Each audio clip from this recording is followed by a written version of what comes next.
Doctor ortho Ayurvedic oil and capsule.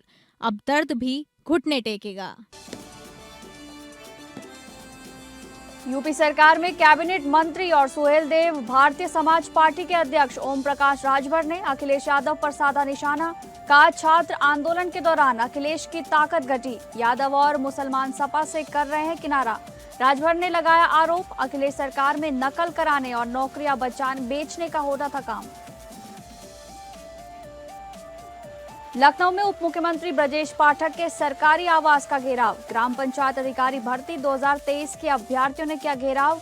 अभ्यर्थियों ने ज्ञापन सौंपकर की परीक्षा का फाइनल परिणाम तुरंत जारी करने की मांग। सपा नेता आजम खान को बड़ी राहत। जौहर यूनिवर्सिटी ध्वस्तीकरण आदेश पर लगी अंतिम रोक। मुरादाबाद मंडलायुक्त कोर्ट ने अगली सुनवाई होने तक ध्वस्तीकरण की कार्रवाई पर लगाई रोक।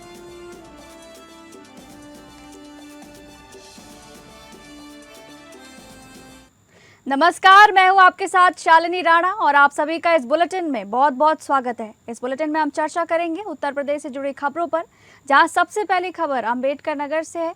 यूपी सरकार में कैबिनेट मंत्री और सुहेलदेव भारतीय समाज पार्टी के अध्यक्ष ओम प्रकाश राजभर ने राहुल गांधी और अखिलेश यादव पर तीखा हमला बोला है। ओपी राजभर ने दावा किया कि छात्र आंदोलन के बाद संसद और राजनीति में राहुल गांधी की ताकत बढ़ रही है और अखिलेश यादव की ताकत घट रही है। राहुल गांधी की वजह से विपक्षी खेमे में घबराहट है। अखिलेश यादव सिर्फ सीएम बनने के चक्कर में है। ओपी राजभर ने दावा किया कि यादव और मुसलमान सपा से किनारा कर रहे हैं। ओपी राजभर ने यह भी कहा है कि मैंने अखिलेश यादव से कहा है कि संसद सुचारू रूप से चलने दें, सपा और कांग्रेस दोनों की पोल खुल जाएगी। अखिलेश यादव की सरकार में नकल कराने और नौकरियां बेचने का काम होता था। योग्य को अयोग्य और अयोग्य को योग्य बनाया जाता था। योगी सरकार जो पेपर लीक पर कड़ा कानून लाया है, सपा और उनके सहयोगी विरोध कर रहे हैं क्योंकि ये लोग नकल कराने वालों के हिमायती हैं।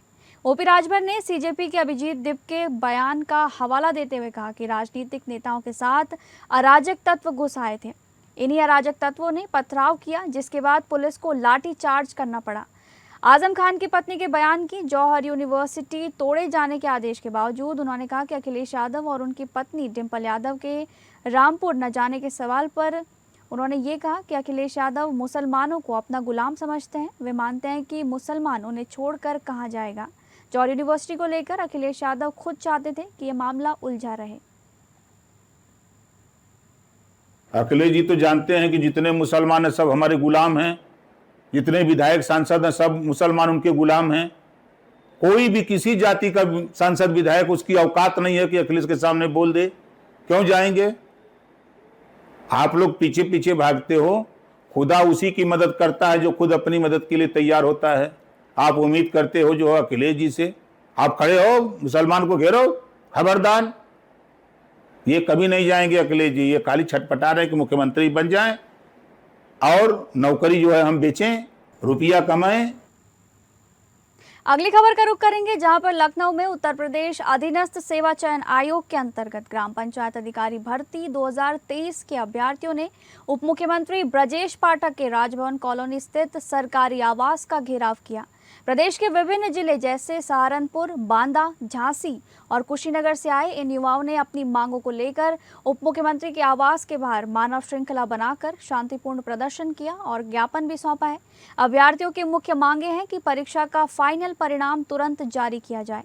अभ्यर्थियों का कहना है कि प्रारंभिक पात्रता परीक्षा 2022 के माध्यम से ग्राम पंचायत अधिकारी के 1468 पदों के लिए भर्ती प्रक्रिया 2023 में शुरू की गई थी। दस्तावेज सत्यापन के बाद भी ये देरी हो रही है।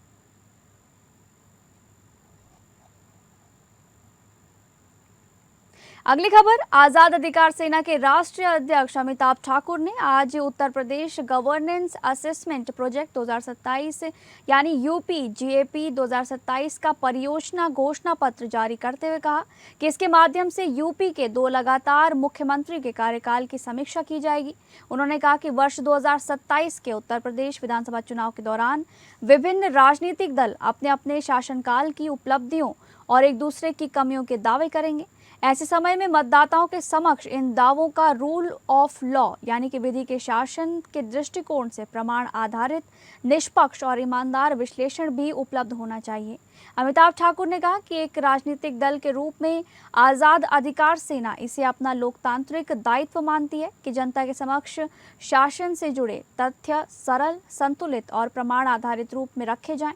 इसी उद्देश्य से यूपी गैप 2027 प्रारंभ किया गया है। परियोजना के अंतर्गत उत्तर प्रदेश के 2 क्रमिक मुख्यमंत्रियों अखिलेश यादव, जिनका कार्यकाल 2012 से 2017 था, तथा योगी आदित्यनाथ 2017 से अभी तक जो है के शासनकाल का रूल ऑफ लॉ के दृष्टिकोण से तुलनात्मक मूल्यांकन किया जाएगा। अध्ययन का उद्देश्य किसी राजनीतिक दल या नेता का समर्थन अथवा विरोध नहीं, बल्कि मतदाताओं के समक्ष उपलब्ध सार्वजनिक एवं सत्यापन योग्य स्रोतों के आधार पर निष्पक्ष और प्रमाण आधारित विश्लेषण प्रस्तुत करना है।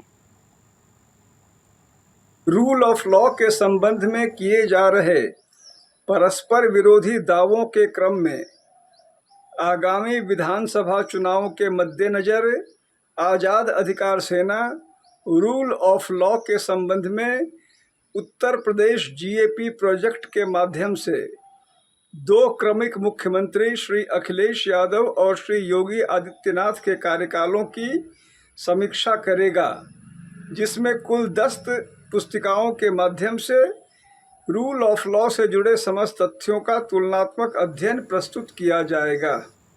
वहीं यूपी के फतेहपुर जिले से पूर्व बीजेपी विधायक विक्रम सिंह की बेटी यशस्वी राजे सिंह ने इंस्टाग्राम पोस्ट के जरिए आरोप लगाया है कि 24 जुलाई को जंतर मंतर पर छात्रों के विरोध प्रदर्शन के दौरान एक व्यक्ति ने उनके साथ छेड़छाड़ की। उन्होंने इंस्टाग्राम पोस्ट के जरिए आरोप लगाते हुए बताया कि घटना के समय वो अपनी बहन के साथ उस जगह पर मौजूद थी जहां मुख्य मंच के पास प्रदर्शन चल रहा था। उनके इंस्टाग्राम पोस्ट के अनुसार जब वो भीड़ के बीच से निकलने की कोशिश कर रही थी तो एक बैरिकेड गिर गया, जिससे भगदड़ मच गई। जब वो पीछे मुड़ी तो एक व्यक्ति ने उन्हें गलत तरीके से छूने की कोशिश की। उन्होंने अपने इंस्टाग्राम पोस्ट में लिखकर शेयर किया है कि मेरे पीछे खड़े एक व्यक्ति ने मुझे गलत तरीके से छूने और ज़बरदस्ती मेरे पैरों के बीच हाथ डालने की कोशिश की। उन्होंने आगे ये भी जिक्र किया कि इसके जवाब में उन्होंने उस आदमी को 3 थप्पड़ मारे। हालांकि उन्होंने कहा कि हमलावर का सामना करने के बजाय उन्हें ही वहां मौजूद दूसरे पुरुषों की डांट फटकार सुननी पड़ी।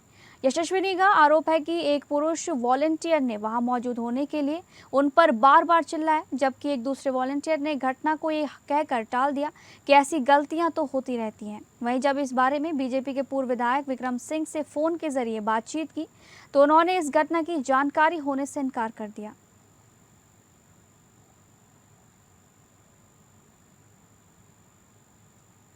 अगली खबर, रामपुर स्थित मोहम्मद अली जौहर यूनिवर्सिटी के ध्वस्तीकरण आदेश मामले में मुरादाबाद स्थित मंडलायुक्त न्यायालय ने अपीलकर्ता को बड़ी अंतरिम राहत दी है।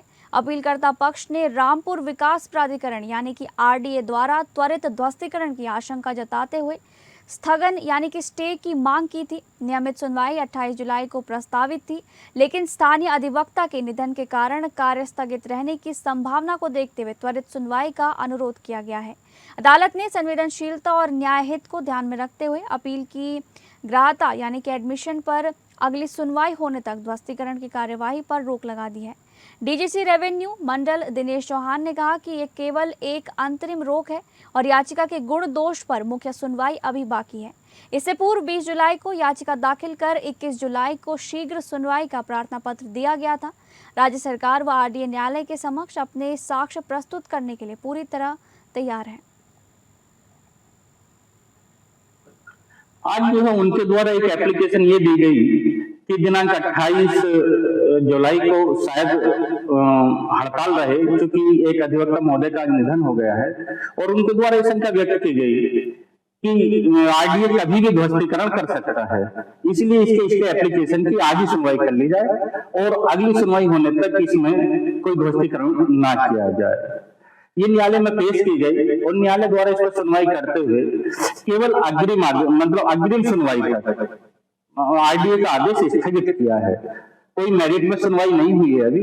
मेरिट में सुनवाई जब होगी तो आरडीए द्वारा और स्टेट द्वारा अपना पक्ष रखा जाएगा। ये जो आज आदेश दिया है, ये आदेश कब तक वैलिड है?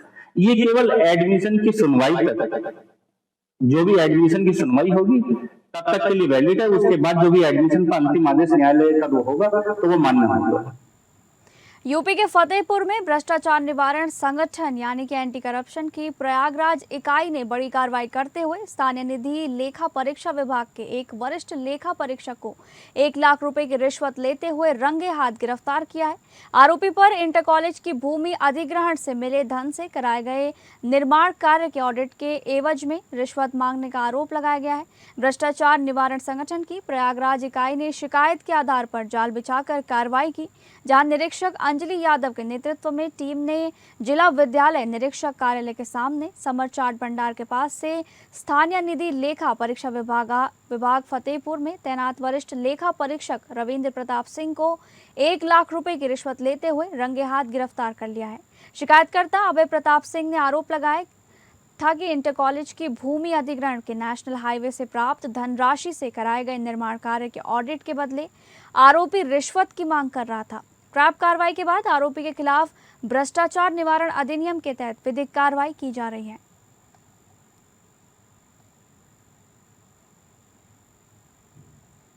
अगली खबर का रुख करेंगे, जहां बाराबंकी में बिजली विवाद के दौरान नाबालिग की बेरहमी से पिटाई कर दी गई। गंभीर रूप से घायल नाबालिग का अस्पताल में इलाज चल रहा है। बता दें कि बाराबंकी के थाना मोहम्मदपुर खाला क्षेत्र के गोवा मंझारी गांव की रहने वाली गीता देवी का आरोप है कि 25 जुलाई की शाम बिजली विवाद के दौरान पड़ोसी ने 100 रुपए की मांग की थी। जब उसकी बेटी के पास केवल 50 रुपए निकले तो कथित तौर पर गाली गलौज शुरू की गई और बड़ी बेटी अंजलि के साथ भी मारपीट की गई। बीच बचाव करने पहुंची गीता देवी और 14 वर्षीय उनकी बेटी के साथ भी बेरहमी से मारपीट की गई। आरोप है कि छोटी बेटी को गंभीर अंदरूनी चोटें आई हैं और उनका ट्रॉमा सेंटर में वो बेहोशी की हालत में है। पीड़िता का आरोप है कि पहले पुलिस चौकी लालपुर करौता और फिर थाना मोहम्मदपुर खाला में शिकायत की गई, लेकिन जब वहां भी कोई प्रभावी कार्रवाई नहीं हुई तो पूरे मामले की शिकायत क्षेत्राधिकारी फतेहपुर से की गई है। जैसे तार था, खम्मा था, तो खम्मा जैसे 2 दिन से बाद लाइट नहीं आ रहा था, तो वो जो माधो है तो कह रहा था कि हम नहीं जुड़वाएंगे। हम कहीं जुड़वा, हमारा तो केबल काट दो, अपन जुड़वा लो, हमारे बूथ हम जुड़वा लेंगे। तो गाली देवे लगे फुहर पाता, तो हम कहीं मत को गालू न दो और हमसे पैसा ले लो, हमको मन महतारीन मत कर 50 रुपये के। तो हम 50 रुपये देवे तैयार थे, पैसा ले खड़े थे द्वारे पर, बस वो आओ न ताओ गाली देते देते बस हमारे द्वारे चलाया हमको मारने के लिए। खबरों के सिलसिले में आगे बढ़ेंगे। झांसी रेलवे स्टेशन के सामने ऑनलाइन पेमेंट को लेकर हुआ मामूली विवाद देर रात हंगामे में बदल गया। आरोप है कि एक युवक ने चेन ठीक करने वाले गरीब कारीगर से अभद्रता की, जिसके बाद मौके पर मौजूद लोगों का गुस्सा फूट पड़ा और युवक की जमकर पिटाई कर दी गई। घटना के बाद युवक मौके से चला गया। झांसी के रेलवे स्टेशन के सामने देर रात ऑनलाइन पेमेंट को लेकर विवाद हुआ था। जानकारी के मुताबिक रात करीब 11 बजे एक युवक अपनी चेन ठीक कराने सड़क किनारे बैठे एक कारीगर के पास पहुंचा। चेन ठीक होने के बाद युवक ने ऑनलाइन भुगतान करने की बात कही, जहां कारीगर ने बताया कि उसके पास ऑनलाइन पेमेंट की सुविधा नहीं है और ऐसे छोटे काम के लिए वो केवल नगद भुगतान ही लेता है। प्रत्यक्षदर्शियों के अनुसार इसी बात को लेकर दोनों के बीच कहासुनी शुरू हो गई और आरोप है कि युवक ने गरीब कारीगर के साथ अभद्र भाषा का प्रयोग किया। ये देखकर आसपास मौजूद लोगों ने पहले बीच बचाव करने की कोशिश की, लेकिन विवाद बढ़ने पर कुछ लोगों ने युवक की जमकर पिटाई कर दी।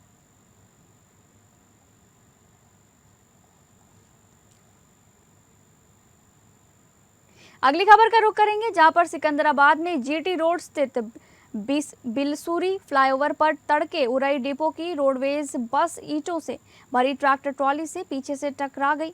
पुलिस के अनुसार बस चालक को अचानक नींद की झपकी आ जाने के कारण यह दर्दनाक हादसा हुआ है। हादसे में 50 वर्षीय महिला की मौत हो गई है, जबकि 11 यात्री घायल बताए जा रहे हैं। सभी घायलों का इलाज CHC सिकंदराबाद में चल रहा है और हालात सबकी सामान्य बताई जा रही है। हादसे के बाद दोनों चालक वाहन छोड़कर फरार हो गए हैं। पुलिस ने क्रेन से गाड़ियां हटवाकर यातायात सुचारू कराया है।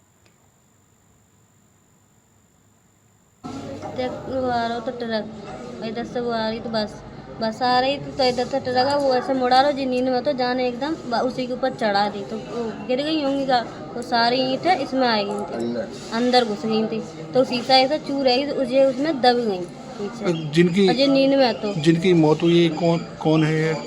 वो ड्राइवर जिनकी मौत हुई है। इसकी मौत हुई तेरी मम्मी नहीं है? हाँ वो मम्मी। अच्छा। अगली खबर बुलंदशहर के छतारी थाना क्षेत्र के गांव लालगढ़ी में वन विभाग की टीम को बड़ी सफलता मिली है। मगरमच्छ को पकड़ने के लिए वन क्षेत्राधिकारी के नेतृत्व में 2 दिनों से चल रहा रेस्क्यू ऑपरेशन सफल हो चुका है।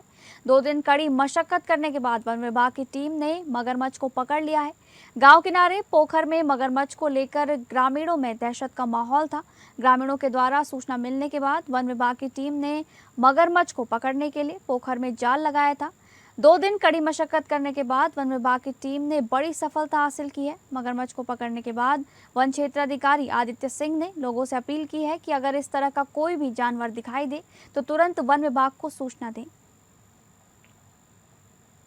1 हफ्ते पहले हमें सूचना मिली थी कि लालगढ़ी गांव में एक तालाब के अंदर एक रेस्क मगरमच्छ स्पॉटेड हुआ है। सूचना की मिलते ही वन विभाग की टीम ने त्वरित कार्रवाई करते हुए तुरंत जाल को इंस्टॉल किया एक नियर बाई एग्रीकल्चर फील्ड के पास, जहाँ पे उसका मूवमेंट बहुत फ्रीक्वेंटली स्पॉट किया जा रहा था। इसकी करीबन 6 फुट लंबाई है और ये काफ़ी दिनों से गांव वालों को जो है डराए हुए था और इसकी सूचना वन विभाग को तुरंत लगते ही और वन विभाग के द्वारा हमें भी यहाँ पर मदद के लिए थोड़ा याद किया गया था। वैसे इसमें पूरा सहयोग वन विभाग का ही है। हम तो थोड़ा सा यहाँ पर आए थे उनकी हेल्प के लिए, क्योंकि मैं इस क्षेत्र में काफ़ी दिनों से जीव जंतुओं को रेस्क्यू करता आ रहा हूँ और हर तरह के जीव जंतु को हम रेस्क्यू करने के लिए अक्सर आते रहते हैं। तो इसी को ध्यान में रखते हुए वन विभाग ने भी हमें याद किया था। उत्तर प्रदेश की राजधानी लखनऊ में आस्था और संस्कृति का एक अनूठा संगम देखने को मिल रहा है। पूर्वांचल महोत्सव समिति की ओर से आयोजित चतुर्थ सूर्य मूर्ति प्रकट्य दिव उत्सव के तहत भव्य जल कलश यात्रा निकाली जा रही है। देश भर की 151 पवित्र नदियों और तीर्थ स्थलों से लाए गए जल से आगामी 31 जुलाई को कुशीनगर के तुर्कपट्टी में स्वयंभू भगवान भास्कर की मूर्ति का जलाभिषेक किया जाएगा। आजमगढ़, वाराणसी और प्रयागराज से चलकर लखनऊ पहुंची जल कलश यात्रा का भव्य स्वागत किया गया। खाटू श्याम मंदिर पहुंचने पर इस पवित्र जल कलश यात्रा को विधिवत पूजन के बाद रामनगरी अयोध्या के लिए रवाना किया गया है। प्रदेश के उप मुख्यमंत्री ब्रजेश पाठक, वित्त एवं संसदीय कार्य मंत्री सुरेश खन्ना, बीजेपी प्रदेश महामंत्री संजय राय, विधायक नीरज बोरा और पूर्व मंत्री उपेंद्र तिवारी समेत कई गणमान्य हस्तियां और श्रद्धालु भी इस अवसर पर मौजूद रहे। सभी ने जल कलश यात्रा के उद्देश्य की सफलता की कामना की है। पूर्वांचल महोत्सव समिति के अध्यक्ष विनय कुमार राय ने सभी अतिथियों का स्वागत किया। उन्होंने इस यात्रा के उद्देश्य से लोगों का परिचय कराया और बताया कि हमारी सांस्कृतिक और धार्मिक विरासत की झलक ऐसे ही आयोजनों में दिखाई देती है, जहां स्वार्थ, लाभ और हानि से परे भक्त निश्चल और साफ मन से एक साथ सनातन की सेवा करते दिखाई देते हैं। राजधानी लखनऊ से चलकर ये यात्रा अयोध्या, संत कबीर नगर के महागर और गोरखपुर के विभिन्न धार्मिक पौराणिक स्थलों से गुजरते हुए कुशीनगर पहुंचेगी। कुशीनगर के तुर्कपट्टी स्थित स्वयंभू भगवान भास्कर के मंदिर में 31 जुलाई को इस यात्रा का भव्य समापन होगा, जहां हजारों श्रद्धालुओं की मौजूदगी में भगवान सूर्य को जल अर्पित किया जाएगा। स्थानीय मान्यताओं के अनुसार तुर्कपट्टी के महुआ खास गांव निवासी सुदामा शर्मा को एक रात स्वप्न आया कि वे जिस स्थान पर सोए हैं उसके ठीक नीचे भगवान सूर्य की प्राचीन मूर्ति दबी हुई है। ग्रामीणों ने जब उस स्थान की खुदाई की तो वहां से भगवान भास्कर की अद्भुत और स्वयंभू मूर्ति प्रकट हुई, जिसके बाद से इस पावन स्थल पर सूर्योपासना का ये सिलसिला चल पड़ा है। बहुत ही अच्छा अनुष्ठान है। भगवान सूर्य साक्षात ब्रह्मांड के देवता हैं, जिन्हें रोज दर्शन का अवसर प्राप्त होता है। कुशीनगर स्थित उनके उस मंदिर में 151 नदियों का, ऐसी नदियों का जो सब हमारी धार्मिक विचारधाराओं से, आस्थाओं से जुड़ी हुई हैं, उनका जल जा रहा है। उस जल से भगवान सूर्य का अभिषेक होकर भगवान सूर्य की पूजन होगा और मंदिर का दिव्य प्राकट उत्सव मनाया जाएगा। मैं इस पूरे कार्यक्रम के संयोजक, आयोजक, पूरी समिति को, विनय राय जी को, सबको बहुत बहुत बधाई देता हूँ और कामना करता हूँ कि ऐसा दिव्य महोत्सव सफल हो, शुभ हो और इससे पूरे राष्ट्र, हम सब के मित्र श्री विनय राय जी को मैं बधाई और धन्यवाद देना चाहूँगा कि प्रत्येक वर्ष हिंदुस्तान के कोने कोने से 151 नदियों के जल का संग्रह कराते हैं और उस जल के संग्रह का शुभारंभ आजमगढ़ से लेकर के चंदौली, प्रयागराज, लखनऊ होते हुए कुशीनगर के लिए प्रस्थान करता है। और कुशीनगर में भी ये पूरा भ्रमण करते हुए वहाँ सूर्य प्रकाट्य मंदिर है, वहाँ पे सभी नदियों के जल का वहाँ पे चढ़ाया जाता है। और इस तरीके का ये इनका बहुत ऐतिहासिक कार्यक्रम, और इसके लिए जितने भी इनकी बहुत बहुत प्रशंसा की जाए वह कम है, वो हैं और उनकी पूरी टीम और सैकड़ों।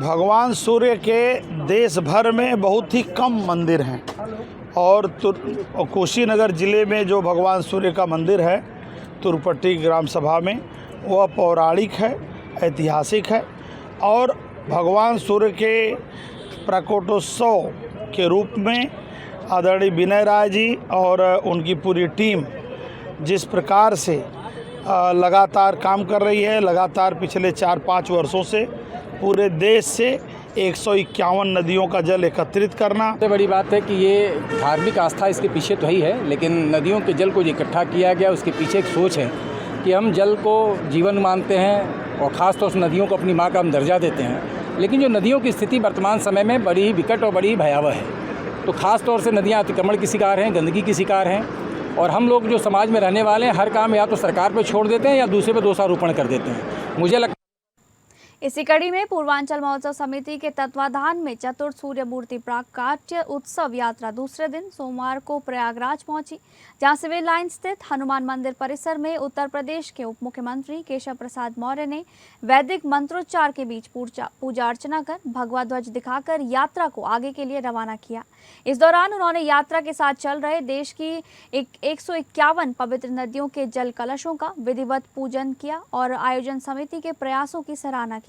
इस अवसर पर उप मुख्यमंत्री केशव प्रसाद मौर्य ने कहा कि हमारी सांस्कृतिक परंपराओं और ऐतिहासिक विरासतों को आगे बढ़ाने में पुनीत योगदान देने के लिए आयोजन समिति साधुवाद की पात्र है। ये समिति देश की 151 नदियों को एक साथ लाकर देश की एकता और अखंडता को मजबूत करने का कार्य कर रही है। उन्होंने कहा कि मुझे एक साथ 151 नदियों के जल का पूजन करने का सौभाग्य प्राप्त हुआ है। इससे हम सभी को जागरूक होकर अपनी नदियों के संरक्षण और संवर्धन का संकल्प लेना चाहिए।